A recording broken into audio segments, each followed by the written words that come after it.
بركة وفقد موجع.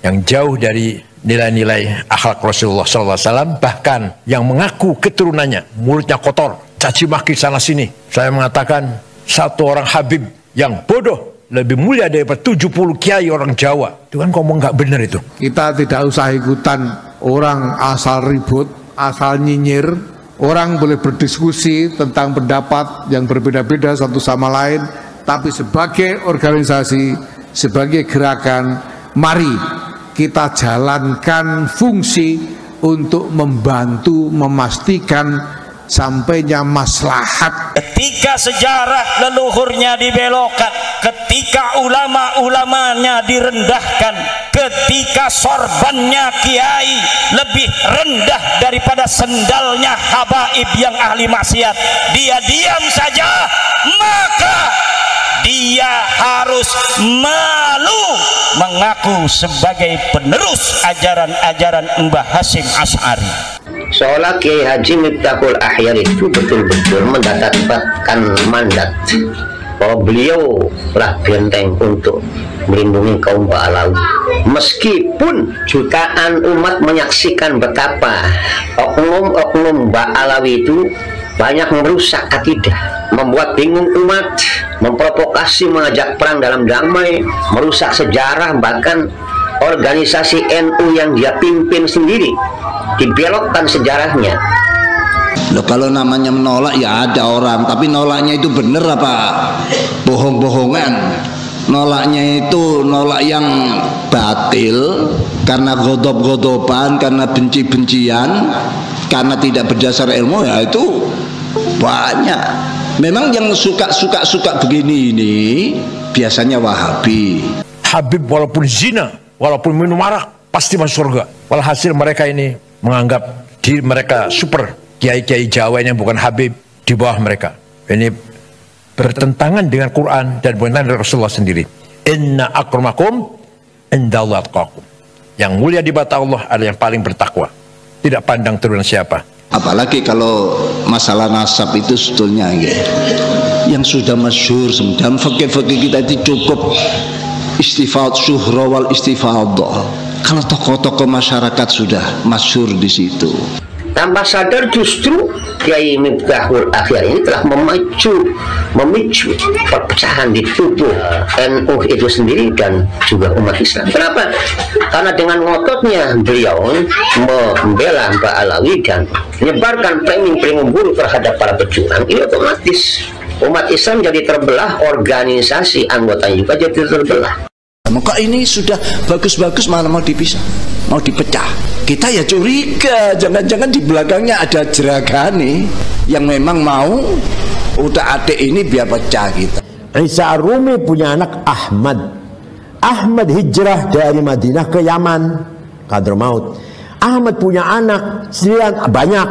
Di antara anaknya namanya Habib atau Sayyid Ubaidillah. Ubaidillah punya keturunan yang tersebar di Nusantara ini, yaitu Robito Alawiyah ini. Kata Kiai Imad Banten, bohong, palsu itu.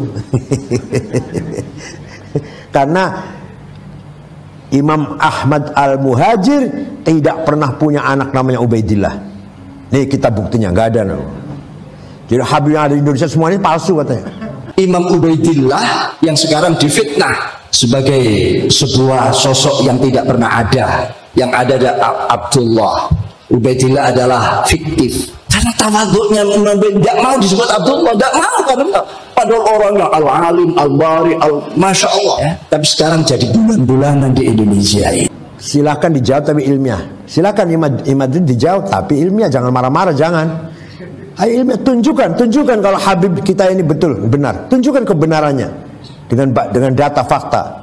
DNA, perlu DNA lah, DNA. Lewong nasabe habaib dengan tes DNA. Tes DNA itu singgawi wong Eropa, wong Barat yang penuh dengan intrik-intrik walaupun disebut ilmiah. Dengan data fakta. DNA, perlu DNA lah, DNA. Nah, kalau sekarang ribut-ribut silsilah Ba'alwi itu barang kuno. Ya gitu itu ya ndak usah diurus itu. Apalagi dites DNA segala macam ya. Mau cari DNA-nya Sang Hyang Wentang itu dari mana? Mau cari DNA-nya Sang Hyang Wentang itu dari mana? PWI sampai kapanpun akan berada di dalam Nahdlatul Ulama dalam menjaga warisan dan ajaran Wali Songo. Bukan para pejuang yang akan rungkat, tetapi bisa saja beliau yang akan rungkat daripada posisi kedudukannya yang tinggi sekarang itu. Bahkan insya Allah juga akan diikuti teman-teman lainnya yang sejalan dengan beliau yang ada duduk di atas. Orang-orang goblok ndak usah nanya dalilnya. Orang-orang goblok ndak usah nanya dalilnya. Mari kita ikut saja. Kok bukan hayo kemudian dikumpulkan musyawarah, adakan basaul masail, kan ada sudah itu kan jalur-jalur yang sudah disiapkan itu untuk supaya ada keputusan yang adil, keputusan yang bijak ya, keputusan yang elegan gitu. Kok ini kok main pecat gitu loh. Karena di ADRT termasuk Perkum Nahdlatul Ulama tidak ada catatan bahwa mereka yang meninggal dunia dicoret, dipecat dari Nahdlatul Ulama. Tapi untuk pribadi kiainya sendiri sekarang didepak dari kepengurusan NU, dirayakan di mana-mana Kiai Imaduddin dipecat, lebok. Ya, mereka tidak tahu kalau 99% pengurus PBNU itu tidak percaya Nasabalawi. Oh, serius? Serius. Itu bisa diverifikasi. Jiwanya adalah jiwa sami'na wa ata'na. Apa yang diputuskan PBNU, tidak ada sikap lain kecuali sami'na wa ata'na. Selama keputusan itu keputusan yang benar. Selama keputusan itu keputusan yang benar. Dalam hal ini PBNU salah, apalagi memecat saudara saya Kiai Haji Imaduddin Usman. Harusnya yang jenengan pecat itu ya balawi-balawi yang ada di struktur NU itu. Kok malah sing kiai-kiai yang berpotensi tinggi, berkualitas super di Indonesia, di negeri kita ini kok malah mesti pecat itu. Saya enak-enak pecat itu. Ini namanya adigang, adigung, adiguna itu. Takabur itu namanya. Sombong. Duit NU itu aku. Sudah ndak usah ngomong banyak-banyak daripada kualat. Karena kita ini yang penting jangan sampai kualat. Kalau sudah kualat itu apa-apa salah kedaden. Ketika mereka sekarang dengan lantang, dengan belak-belakan menghina NU, menghina kiai-kiai kita, sekarang kita akan terbalik. Sekarang kita belak-belakan membela NU dan membela kiai-kiai NU. Lalu kenapa kita yang disalahkan? Mari kita ikuti saja. Senang tidak senang, setuju tidak setuju. Ketika sudah banyak di mana-mana tokoh-tokoh NU bicara, kiai-kiai NU bicara, mulai dari yang kampung sampai yang kota, mulai yang muda sampai yang tua, bicara semua. Tapi PBNU malah seenaknya betul mengatakan itu adalah penghinaan. Duh, ini kajian, dan kajian itu berangkat dari analisa beberapa perilaku manusia, perilaku mereka yang dianggap rasa-rasanya perlu dikaji ulang kebenarannya. Tesis itu banyak persamaannya. Bisa juga tesis itu copy paste, bisa juga tesis itu copy paste. Biasanya yang garap gini orang-orang Wahabi. Para ilmuwan juga, mereka itu bisa mengarang, menyusun sebuah karya yang besar. Itu pun juga mendapatkan bahan daripada kajian-kajian yang lain, penelitian yang lain. Apa itu juga dikatakan imam pengarang copy paste? Dan Habaib itu mulia memang ada di Indonesia. Orang kalau sudah dengar Habib itu alim, enggak pokoknya Habib. Apalagi jasanya ulama Yaman itu luar biasa kehidupan. Tanpa ulama Yaman kita mungkin tidak mengenal ilmu al-fiqih ya Syafi'i. Itu karena jasa-jasa besar dari para ulama Yaman. Yang bikin titik huruf Arab bukan orang Yaman, orang Persia, namanya Abul Aswad Ad-Du'ali. Siapa namanya? Bukan orang Yaman, bukan orang Yaman. Abul Aswad Ad-Du'ali, orang Persia. Nah, saya ngomong gitu tuh dianggap saya ini belani Habaib. Apalagi ribut-ribut bab nasab, sudah Masya Allah. Mestinya ini sejak dulu dari para muassis, dari Syekh Nawawi Al-Bantani, dari Syekhona Khalil, dari Mbah Hasyim Asy'ari, itu dikelilingi para habaib. Gus Dur buta mata, buta hati. Rizik yang ngomong kayak gitu. Yang bikin buta mata itu siapa? Gusti Allah. Yang maringi buta Gus Dur siapa? Kok tahu dia bahwa Gus Dur buta hati? Dari mana tahunya Gus Dur buta hati?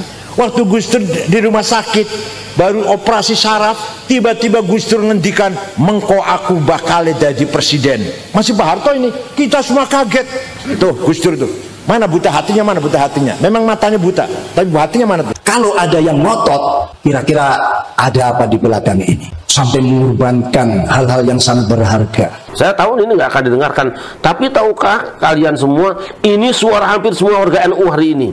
Hampir semua warga NU yang sadar betul melihat orang tuanya dikuyo-kuyo anak-anak kecil, karena memang ada yang kurang bijaksana. Siapa yang bermain itu saya tahu.